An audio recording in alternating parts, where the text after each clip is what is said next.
കമ്മികൾ ഇത് ഓവറാക്കി ചളമാക്കുമെന്നാണ് തോന്നുന്നത്. കാരണം ഇതൊക്കെ ആരെങ്കിലും വിശ്വസിക്കുമോ എന്നുള്ളൊരു സംശയമുണ്ട്. ട്രാൻസ്ജെൻഡറിനെ ഇറക്കിയാണ് ഇപ്പോൾ കളി മൂപ്പിക്കുന്നത്. എനിക്ക് പറയാനുള്ളത് സംഖ്യകളെടുത്താണ്. കാരണം അസംബ്ലി ഇലക്ഷനാണ് അടുത്ത് വരുന്നത്. ഇനി ഇത് ഏതാണ്ട് ഒരു 8 മാസമേ കാണുന്നുള്ളൂ. കമ്മികൾക്ക് അധികാരം നഷ്ടപ്പെട്ടാൽ അടുത്ത അധികാരത്തിൽ കയറുന്നവർ വിശദമായിട്ടുള്ള കണക്കെടുപ്പുകൾ നടത്തും. 10 കൊല്ലം കട്ട് മുടിച്ചതെല്ലാം പലതും വെളിച്ചത്ത് വരാനുള്ള സാധ്യതയുണ്ട്. പ്രത്യേകിച്ച് സഹകരണ ബാങ്ക് കൊള്ളകൾ അതെങ്ങനെയും തടയാൻ കമ്മികൾ ഏത് നാറിയ കളിയും കളിക്കും എന്നുള്ള കാര്യം സത്യമാണ്. കമ്മികൾ തുള്ളുന്നത് എന്തിനാണ് നമുക്ക് മനസ്സിലാവും. പക്ഷേ ഈ സംഖ്യകൾ കൂടെ കിടന്ന് തുള്ളുന്നത് എന്തിനാണെന്ന് എത്ര നോക്കിയിട്ടും മനസ്സിലാവുന്നില്ല. കാരണം എങ്ങനെ പോയാലും കേരളത്തിൽ BJPക്ക് ഭരണം പിടിക്കാനൊന്നും പറ്റില്ല. മോസ്റ്റ് ഒപ്റ്റിമിസ്റ്റിക് എസ്റ്റേറ്റ്, അതായത് നമുക്ക് അങ്ങേയറ്റം മാക്സിമം ഒരു 3-4 സീറ്റ് BJPക്ക് കിട്ടുക, അല്ലെങ്കിൽ ഒരു പെസിമിസ്റ്റിക് എസ്റ്റേറ്റ് എന്ന് പറയുന്നത്, അല്ലെങ്കിൽ മിനിമം എന്ന് പറയുന്നത് 0 സീറ്റുകളാണ് BJPക്ക് കേരളത്തിൽ കിട്ടാൻ പോകുന്നത്. അപ്പോൾ വിജയൻ സീസൺ 3 വന്നു കഴിഞ്ഞാൽ മലയാളികൾ ഒരുപോലെ അനുഭവിക്കും എന്നുള്ള കാര്യത്തിൽ യാതൊരു സംശയവുമില്ല. First and foremost you are resident of the state, അതായത് നിങ്ങൾ ആത്യന്തികമായിട്ട് കേരളീയനാണ്. അത് കഴിഞ്ഞിട്ട് നിങ്ങൾ കൊങ്ങിയും കമ്മിയും സംഘിയും കോയയും സുഡാപ്പിയും വിരാട ഹിന്ദു ഒക്കെ ആവുകയുള്ളൂ. അപ്പോൾ അതുകൊണ്ട് തെളിവൊന്നും ഇല്ല എന്നാണ് ആരോപണവുമായി സ്ത്രീ വന്ന് പറയുന്നത്. ഇരുട്ടത്ത് നിന്നാണ് ലവൻ സംസാരിച്ചത്, അതിനാൽ അത് ആരാണെന്ന് അറിയാൻ പറ്റിയില്ല എന്നാണ്. അതിനാൽ അത് ആരാണെന്ന് ആർക്കും മനസ്സിലാവും, ശബ്ദം കേട്ടാൽ ആർക്കും മനസ്സിലാവും എന്നൊക്കെയാണ് പറയുന്നത്. അപ്പോൾ ഇത് ഇരുട്ടത്ത് നിന്നാണ് സംസാരിച്ചിരുന്നെങ്കിൽ ശബ്ദം കൊണ്ട് തന്നെ ഈ ഇദ്ദേഹത്തിന് മനസ്സിലായി എന്നൊക്കെ പറയുമ്പോൾ ആരോപണത്തിലെ ഒരു കഴമ്പില്ലായ്മ അവിടെ എടുത്ത് അറിയപ്പെടുന്നുണ്ട്. രണ്ടാമത് വന്ന പ്രവാസി വനിത പറയുന്നത് എന്നോട് നേരിട്ട് ചാറ്റ് ചെയ്യാൻ വന്നിട്ടില്ല, എന്നെക്കുറിച്ച് മറ്റുള്ളവരോട് എന്തോ പറഞ്ഞു എന്നൊക്കെയാണ്. അപ്പം മൊത്തത്തിൽ ഒരു ഉഡായിപ്പ് മണക്കുന്നുണ്ടെന്നുള്ള കാര്യത്തിൽ തർക്കമില്ലാത്തൊരു കാര്യമാണ്. പിന്നെ ഈ തെരഞ്ഞെടുപ്പിൽ മുഖ്യമന്ത്രി പിണറായി വിജയൻ തന്നെ വീണ്ടും അടുത്തത് വരും എന്നുള്ള കാര്യത്തിൽ ഏതാണ്ട് തീരുമാനമായിട്ടുണ്ട്. കാരണം അവർക്ക് അത് കൃത്യമായിട്ട് ഒരു സ്ട്രാറ്റജി ഉണ്ട്. തെരഞ്ഞെടുപ്പിന് 1 വർഷം മുന്നേ അവർ തുടങ്ങുന്ന ഒരു സ്ട്രാറ്റജിയാണ്. എല്ലാ തവണയും ഇങ്ങനെ ചെയ്യാറുണ്ട്. ആ സ്ട്രാറ്റജി അവർ തുടങ്ങിക്കഴിഞ്ഞു എന്നുള്ളതാണ്. അതിൻ്റെ ഭാഗമായിട്ടാണ് കഴിഞ്ഞ ഈ കത്ത് വിവാദം, ഈ ഗോവിന്ദൻ മാഷിൻ്റെ കത്ത് വിവാദം പുറത്തു വന്നത്. അപ്പോൾ നമുക്കറിയാം, ഈ പാർട്ടിക്കുള്ളിൽ പിണറായിക്കെതിരെ എന്തെങ്കിലും ശബ്ദിക്കാൻ സാധ്യതയുണ്ടെങ്കിൽ അത് ഗോവിന്ദൻ മാഷാണ്. അപ്പോൾ ഗോവിന്ദൻ മാഷിനെ അവിടെ ഒതുക്കിയിരുത്താൻ വേണ്ടിയാണ് ഈ കത്ത് വിവാദം ഇപ്പോൾ പൊക്കിക്കൊണ്ടുവന്നത്. അന്ന് തന്നെ നമ്മൾ പറഞ്ഞിരുന്നൊരു കാര്യമാണ്, ഉടനെ തന്നെ കോൺഗ്രസിനെതിരെ ഒരു സോളാർ പോലെ എന്തെങ്കിലും പൊക്കിക്കൊണ്ടുവരുമെന്ന്. അത്തരത്തിൽ ഇപ്പോൾ പൊക്കിക്കൊണ്ടുവന്നിരിക്കുന്നതാണ് ഈ രാഹുൽ മാങ്കൂട്ടത്തിനെതിരെയുള്ള കേസ്. ഇതിൽ ഈ പറയുന്ന ആരോപണങ്ങളെല്ലാം സത്യമാണെന്ന് തന്നെ ഇരിക്കട്ടെ, ഇവരെല്ലാം ഒരുമിച്ച് എങ്ങനെയാണ് വരുന്നതെന്ന് ചിന്തിച്ചു നോക്കുക. അതായത് ഈ പറയുന്ന ഗർഭചിത്രത്തിൻ്റെ ആ കേസ്, അതിന് തെളിവുകളുണ്ട്. ഒരു രാഹുൽ മാങ്കൂട്ടവുമായി നടത്തിയ സംഭാഷണത്തിൻ്റെ തെളിവുകളും മറ്റു കാര്യങ്ങളൊക്കെ ഉണ്ട്. ഓക്കെ, ബാക്കിയുള്ള സ്ത്രീകൾ പറയുന്നതിൻ്റെ തെളിവ് എവിടെയാണെന്ന് ചോദിച്ചു കഴിഞ്ഞാൽ തെളിവുകളില്ല, ആരോപണങ്ങൾ മാത്രമാണ്. അപ്പോൾ അവിടെ ഇവരെല്ലാം ഇപ്പോൾ ഈ പറയുന്ന ട്രാൻസ്ജെൻഡർ യുവതി അടക്കം ഒരുമിച്ച് രാഹുൽ മാങ്കൂട്ടത്തിനെതിരെ വരുന്നതിന് ഒരു കൃത്യമായ ഒരു ഫാബ്രിക്കേഷൻ അല്ലെങ്കിൽ ഒരു അജണ്ട നമുക്കതിനകത്ത് കാണാൻ കഴിയും. അപ്പോൾ ഇവർ ഈ ട്രാൻസ്ജെൻഡറിനെയൊക്കെ ഇറക്കി ഇത് ഓവറാക്കി കുളമാക്കും എന്നാണ് തോന്നുന്നത്. കാരണം ഇപ്പോൾ പൊതുജനത്തിൻ്റെ മുമ്പിൽ രാഹുൽ മാങ്കൂട്ടം ഈ പറയുന്നതൊക്കെ ചെയ്തു എന്നൊരു വിശ്വാസം എല്ലാവർക്കുമുണ്ട്. രാഹുലിൻ്റെ ഇത്തരത്തിലുള്ള ഒരു സ്വഭാവ വൈകൃതത്തിനെ പറ്റി ആദ്യമായി പറഞ്ഞത് BJPയുടെ അഡ്വക്കേറ്റ് B. ഗോപാലകൃഷ്ണനാണ്. അപ്പോൾ അന്ന് ആരും വിശ്വസിച്ചിരുന്നില്ല. പിന്നീട് ഇതെന്തായാലും പുറത്തു വന്നു. അപ്പോൾ ഇപ്പോൾ വീണ് കിടക്കുന്നവനെ ചവിട്ടുക എന്നുള്ളൊരു രീതിയാണ് നമ്മളിപ്പോൾ കാണുന്നത്. നമ്മളിപ്പോൾ ദിലീപിനെതിരെ മുൻപ് കണ്ടിട്ടുണ്ട്. ദിലീപ് അറസ്റ്റിലായ സമയത്ത് ദിലീപിൻ്റെ പുട്ടെന്ന സ്ഥാപനം പൂട്ടിക്കാനായിട്ട് DYFIക്കാർ ഇറങ്ങുന്നു, അവിടെ കല്ലെറിയുന്നു. ദിലീപിൻ്റെ D സിനിമാസിന് റെയ്ഡ് വരുന്നു. അതായത് ദിലീപ് ചെയ്ത കുറ്റം എന്ന് പറയുന്നത് പീഡന ആരോപണമാണ്. അതായത് ഗൂഢാലോചന, പീഡനം നേരിട്ട് നടത്തിയെന്നല്ല, പീഡനത്തിന് ഗൂഢാലോചന നടത്തി. അപ്പോൾ അങ്ങനെ ചെയ്ത ഒരാൾക്കെതിരെ അയാളുടെ സ്ഥാപനത്തിൽ സാമ്പത്തിക ക്രമക്കേടുകളുണ്ടോ, ഇത്തരത്തിലുള്ള കാര്യങ്ങളൊക്കെയാണ്. അപ്പോൾ ഇതെല്ലാം തന്നെ നമുക്ക് മനസ്സിലായി ഒരു ഓർഗനൈസ്ഡ് ആയിട്ടുള്ളൂ. പിന്നെ തന്നെ ദിലീപ് ഫീൽഡ് ഔട്ട് ആക്കി എന്ന് പറഞ്ഞിട്ട് അനൂപ് എന്ന് പറയുന്ന ഒരു നടനൊക്കെ ഉണ്ട്. അദ്ദേഹത്തിന് വർഷങ്ങളായിട്ട് സിനിമകളില്ല. ദിലീപാണ് അയാൾ ഫീൽഡ് ഔട്ട് ആക്കി എന്നൊക്കെ പറഞ്ഞ് അയാൾ വരുന്നു. മരിച്ചുപോയ ശ്രീനാഥ് എന്ന് പറയുന്ന നടൻ്റെ ബന്ധുക്കൾ വരുന്നു. ശ്രീനാഥിൻ്റെ മരണത്തിൽ ദിലീപിന് പങ്കുണ്ടോ, കലാഭവൻ മണിയുടെ മരണത്തിൽ ദിലീപിന് പങ്കുണ്ടോ, ഇങ്ങനെ അതായത് നമുക്ക് മനസ്സിലാവും ഒരാൾ വീണ് കിടക്കുമ്പോൾ ചവിട്ടാൻ വേണ്ടി ആ സമയത്ത് ഒരുപാട് പേരുണ്ടായിരിക്കും. അപ്പോൾ ഇതിൽ എന്താ പറയുക, ഇപ്പോൾ ഉടനെ വരുന്നത് തദ്ദേശ സ്വയം തിരഞ്ഞെടുപ്പ് വരുന്നുണ്ട്. അതിൻ്റെ ഒരു വോട്ടെടുപ്പ് ഉടനെ നടക്കും. അപ്പോൾ അതിൽ LDFന് അത്ര ഒരു വലിയൊരു മേൽക്കോയ്മ അതിൽ നേടാൻ കഴിയില്ല. അതിൽ BJPക്കും നല്ലൊരു ശക്തമായ മുന്നേറ്റം ചിലപ്പോൾ കാഴ്ചവെക്കാൻ സാധിക്കും, UDFനും അവിടെ ഒരു മുന്നേറ്റം കാഴ്ചവെക്കാൻ സാധിക്കും. അപ്പോൾ ഇത് സ്വാഭാവികമായിട്ടും BJPക്ക് UDFന് ആത്മവിശ്വാസം വർദ്ധിക്കും.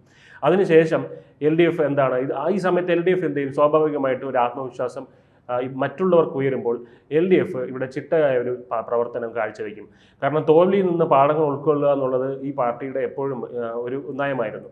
അപ്പോൾ ഇതോടുകൂടി എല്ലാവരും ഒറ്റക്കെട്ടായി നിന്നുകൊണ്ട് പിണറായിക്ക് കീഴിൽ എല്ലാവരും ഒരു ഒറ്റ ഏക മനസ്സോടെ ആദ്യം ചെയ്യാൻ പോകുന്ന പരിപാടി എന്ന് പറയുന്നത് പെൻഷൻ വർദ്ധിപ്പിക്കും എന്നുള്ളൊരു പരിപാടിയായിരിക്കും. അത് കഴിഞ്ഞ് അത് ക്ഷേമ പെൻഷനുകൾ ലക്ഷക്കണക്കിന് പേർക്കാണ് ക്ഷേമ പെൻഷൻ ഇപ്പോൾ കിട്ടുന്നത്. അതൊക്കെ ഒരു ഏകദേശം 3 മാസത്തേക്ക് ഇപ്പം ഒരു പെൻഡിങ്ങിലായിട്ട് കിടക്കുകയാണ്. അപ്പം മുന്നോട്ട് പോയിക്കൊണ്ടിരിക്കുന്നത് തദ്ദേശ സ്വയം തിരഞ്ഞെടുപ്പ് വരുമ്പോൾ 2 മാസം ഈ പെൻഷൻ അങ്ങ് ഇട്ട് കൊടുക്കുന്ന ഒരു പരിപാടി കാണിക്കും. അത് കഴിഞ്ഞിട്ട് ഇട്ട് കൊടുത്തിട്ട് പിന്നെ ഒരു 3 മാസം അല്ലെങ്കിൽ 4 മാസത്തേക്ക് കൊടുക്കില്ല. അപ്പോൾ കൊടുക്കാതെ പെട്ടെന്നൊരു പ്രഖ്യാപനം നടത്തും. അതായത് 5 മാസത്തെ പെൻഷൻ ഒരുമിച്ച് പെൻഷൻ എല്ലാവരുടെയും അമ്മമാരുടെ കൈകളിലേക്ക് എത്തിക്കുന്ന ഒരു പദ്ധതി കൊണ്ടുവരും. അപ്പോൾ എത്തിക്കുമ്പോൾ അതിൻ്റെ വീഡിയോ എടുത്ത് എല്ലാ ചാനലുകളിലും നാം മുന്നോട്ട് എന്നൊക്കെ ഉള്ളൊരു രീതിയിൽ ഒരു PR സ്റ്റണ്ടൊക്കെ വെച്ച് സർക്കാരിൻ്റെ ക്ഷേമ പ്രവർത്തനങ്ങൾ തൃപ്തിയോടെ വാങ്ങുന്ന ഒരു വീഡിയോയും ചിത്രങ്ങളും ഒക്കെ വരാൻ തുടങ്ങും. പിന്നെ റേഷൻ കടകളിൽ കിറ്റിൻ്റെ എണ്ണം വർദ്ധിപ്പിക്കും. അതായത് കഴിഞ്ഞ തവണ ഒരു മുളക് 1 കിലോ ആണെങ്കിൽ 1.25 കിലോ ഇടും. ഇത്തരത്തിൽ കിറ്റിൻ്റെ ഒരു വർധനവും കാര്യങ്ങളൊക്കെയാണ്. ഇതെല്ലാം വർദ്ധിപ്പിച്ച് പിന്നെ മദ്യപന്മാർക്ക് ഒരു സന്തോഷ വാർത്ത കാണും. അതായത് നിലവിൽ മദ്യത്തിൻ്റെ വില വർദ്ധിപ്പിക്കില്ല. കുടിയന്മാരെ സംബന്ധിച്ച് വർദ്ധിപ്പിക്കാതിരുന്നാൽ മതി. അവർക്ക് മദ്യപാനികൾക്ക് പൈസ കൂട്ടണം കുറയ്ക്കണം എന്നൊന്നുമില്ല. കാരണം ഒരു ജവാൻ വാങ്ങിക്കാൻ പോകുന്നതിന് 540 രൂപയാണെന്നുണ്ടെങ്കിൽ അതിൽ ചില്ലറ മാറിയായിരിക്കും പോകുന്നത്. അപ്പോൾ 550 ആയിക്കഴിഞ്ഞാൽ അവരുടെ പ്രശ്നമുണ്ട്. അപ്പോൾ അതുകൊണ്ട് അതിന് അവർക്ക് വില വർദ്ധിപ്പിക്കാതിരുന്നാൽ മതി. അപ്പോൾ അങ്ങനത്തെ ഒരു ഇത് കൊണ്ടുവരും. പിന്നെ ഇത് കഴിഞ്ഞൊരു പുതിയ പദ്ധതി കൊണ്ടുവരും. അതായത് വീട്ടമ്മമാർക്ക് പെൻഷൻ തമിഴ്നാട്ടിലൊക്കെ ഉള്ള പോലെയാണ്. അതായത് നമ്മൾ വീട്ടമ്മമാർക്ക് വീട്ടമ്മമാർക്ക് തൊഴിലില്ലാത്ത വീട്ടമ്മമാർക്ക് മാസം ഇത്ര രൂപ പെൻഷൻ LDF പ്രഖ്യാപിക്കുന്നു എന്ന് പറഞ്ഞ് അങ്ങനെ ഒരു സംഭവം കൊണ്ടുവരും. അപ്പോൾ ഇതിൽ നിന്ന് ഞാൻ തോറ്റു കഴിഞ്ഞാൽ ഇത് UDFൻ്റെ മണ്ടാക്കിയിരിക്കുമല്ലോ. അപ്പോൾ അങ്ങനെ ഒരു സംഭവമാണ് ഇവിടെ കൊണ്ടുവരുന്നത്. അപ്പോൾ അങ്ങനെ 1 മാസത്തേക്ക് ഇത് അഥവാ കൊടുക്കേണ്ടി വന്നാലും 1 മാസത്തേക്ക് കൊടുത്താൽ മതിയല്ലോ തോൽക്കുകയാണെന്നുണ്ടെങ്കിൽ. ഓക്കെ, വിജയിക്കുകയാണെന്നുണ്ടെങ്കിൽ അത് അടുത്ത വർഷം നോക്കിക്കോളാം എന്നുള്ളൊരു ആറ്റിറ്റ്യൂഡായിരിക്കും. പിന്നെ വേറൊരു പണിയും കൂടെ ചെയ്യും. അതായത് നിലവിലുള്ള മാധ്യമങ്ങളുടെ ഇടയിൽ ഒരു ക്യാമ്പയിൻ സംഘടിപ്പിക്കും. ഇപ്പോൾ തന്നെ News 24/7 MLAക്കൊപ്പം എന്നൊക്കെ പറഞ്ഞൊരു പരിപാടി തുടങ്ങിയിട്ടുണ്ട്. ഇതൊക്കെ ഇതിൻ്റെ ഭാഗമായിട്ട് തുടങ്ങുന്ന ഒരു PR സ്റ്റണ്ടുകളാണ്. അപ്പം ഇനിയും പിണറായി സർക്കാർ തന്നെയായിരിക്കും വരുന്നത് എന്നൊരു പ്രതീതി കേരളത്തിലെ മാധ്യമങ്ങളെ ഉപയോഗിച്ച് സൃഷ്ടിക്കും. അങ്ങനൊരു ഇത് സൃഷ്ടിക്കും. അപ്പോൾ എല്ലാ ചാനലുകളും പറയും അടുത്ത തവണയും LDF തന്നെ അധികാരത്തിൽ വരും. രാവിലെയുള്ള ഈ മോർണിംഗ് ഷോയിലൊക്കെ ഉള്ള അവതാരകന്മാരും ആങ്കർമാരൊക്കെ വന്ന് പറയും LDF തന്നെ വരാനാണ് സാധ്യത കൂടുതൽ എന്നൊക്കെ പറയും. അപ്പോൾ അപ്പോഴത്തേക്ക് കോൺഗ്രസ്സിൽ ഈ സമയം കൊണ്ട് കോൺഗ്രസ് മൊത്തം പടലപ്പണക്കങ്ങളും മുഖ്യമന്ത്രിക്കുള്ള അടിയും മുഖ്യമന്ത്രി സ്ഥാനത്തിനുള്ള അടിയും അങ്ങനെയുള്ള ശിഥിലമായി കിടക്കുകയായിരിക്കും. ലീഗിൻ്റെ പ്രശ്നങ്ങളും മറ്റതും കാര്യം. അപ്പം എന്തായാലും ഹിന്ദുക്കളെല്ലാം കൂടെ ഒരുമിച്ച് ചേർക്കാൻ വേണ്ടി പാർട്ടി ഇപ്പോൾ ഇറങ്ങിയിട്ടുണ്ട്. അതായത് കമ്മ്യൂണിസ്റ്റ് പാർട്ടി ഇറങ്ങിയിട്ടുണ്ട്. ശബരിമല സമ്മേളനം തുടങ്ങുന്നു. ഇനി കുറച്ച് കഴിഞ്ഞ് ഈഴവ സമുദായത്തിനെ പ്രീണിപ്പിക്കാൻ വേണ്ടി ശിവഗിരിയിലേക്ക് ഒരു തീർത്ഥാടനമൊക്കെ പോകും പിണറായി വിജയൻ. അവിടെ ചെന്ന് പിന്നെ NSSനെ പ്രീണനം ചെയ്യാൻ വേണ്ടി അവിടെ NSSലും ചെല്ലും.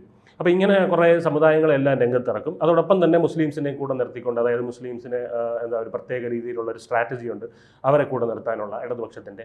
അങ്ങനെ അതിൻ്റെ ഇടയിൽ ഈ ഗോവിന്ദനിട്ട് തട്ടാവുന്നതെല്ലാം ചെയ്യുമെന്ന് പിണറായിക്ക് അറിയാം. അതുകൊണ്ടാണ് ഗോവിന്ദനിട്ട് ആദ്യമേ ഒരു പണി കൊടുത്തത്. ഇപ്പോൾ നമ്മൾ കണ്ടല്ലോ, അങ്ങനെ കത്ത് വിവാദം അതിൻ്റെ ഭാഗമായിട്ട് വന്നിരിക്കുകയാണ്. എന്തായാലും അതുകൊണ്ട് LDF സർക്കാർ തന്നെ വീണ്ടും വരുമെന്നുള്ള കാര്യത്തിൽ തർക്കമില്ലാത്തൊരു കാര്യമാണ്. പിന്നെ BJPയുടെ ഭാഗത്തു നിന്നുള്ള സഹായം LDFന് ഉണ്ടാകുമെന്നുള്ളൊരു സാധ്യത ഇവിടെ നമുക്ക് തള്ളിക്കളയാനാകില്ല. കാരണം BJPക്ക് ഒരു 4-5 സീറ്റുകൾ ലക്ഷ്യമുണ്ട്.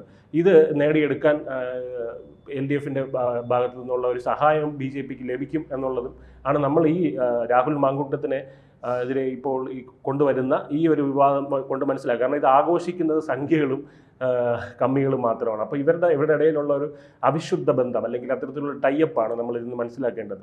ഇവിടെ കോൺഗ്രസ് ഇന്ത്യ ഒട്ടാകെയുള്ള BJPയുടെ ഒരു നയം എന്ന് പറഞ്ഞാൽ കോൺഗ്രസ് മുക്ത ഭാരതമാണ്.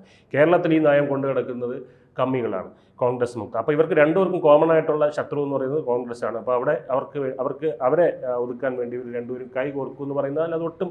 രാഹുൽ മാങ്കൂട്ടത്തിൻ്റെ കാര്യത്തിൽ പറയാനായിട്ട് വേറൊരു കാര്യം കൂടിയുണ്ട്. അതിൽ ഈ ലോക്കൽ കോഴികളെന്ന് പറയും, ഒരു കണ്ണാപ്പികൾ എന്നൊക്കെ നമ്മൾ പറയാറുണ്ട്. അവരാണ് ഈ കണ്ട പെണ്ണുങ്ങളോടൊക്കെ ഇത്തരത്തിൽ കിട്ടുമോ എന്നൊക്കെ ചോദിച്ച് നടക്കുന്നത്. അവർക്കിനി നാറാനായിട്ട് ഒന്നും ബാക്കിയില്ല. കാരണം അവർക്ക് നത്തിങ് ടു ലൂസ് എന്നുള്ളതാണ്. ഒന്നും നഷ്ടപ്പെടാനില്ലാത്തവർക്ക് അങ്ങനെ ചോദിച്ച് നടക്കാമല്ലോ. അപ്പോൾ ഒരു സൈക്കോളജി വിദ്യാർത്ഥി എന്നുള്ള നിലയിൽ ഈ സീസൺഡ് കോഴികളുടെ ഒരു മോഡസ് ഓപ്പറാൻഡി ഞാൻ പഠനവിഷയമാക്കിയിട്ടുണ്ട്. അപ്പോൾ ഇങ്ങനെയുള്ളവർ വളരെ ഇമേജ് കോൺഷ്യസ് ആയിട്ടുള്ള ആൾക്കാരാണ്.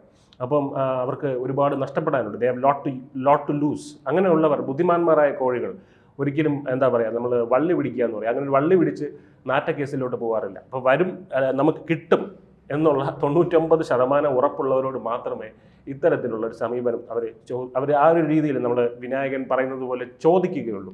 അപ്പോൾ കിട്ടുമോ ഇല്ലയോ എന്ന് ഉറപ്പ് വരുത്താൻ ആയിട്ട് ചെയ്യുന്നൊരു പരിപാടിയുണ്ട്, അതിന് ട്യൂണിങ് എന്ന് പറയും. അങ്ങനെ ഈ ട്യൂണിങ്ങിനെയാണ് അച്ചടി ഭാഷയിൽ അല്ലെങ്കിൽ നമ്മുടെ ഇംഗ്ലീഷ് ഭാഷയിൽ കോട്ട്ഷിപ്പ് എന്നാണ് അതിനെ പറയുന്നത്. കോട്ട്ഷിപ്പ് എന്ന് പറയും.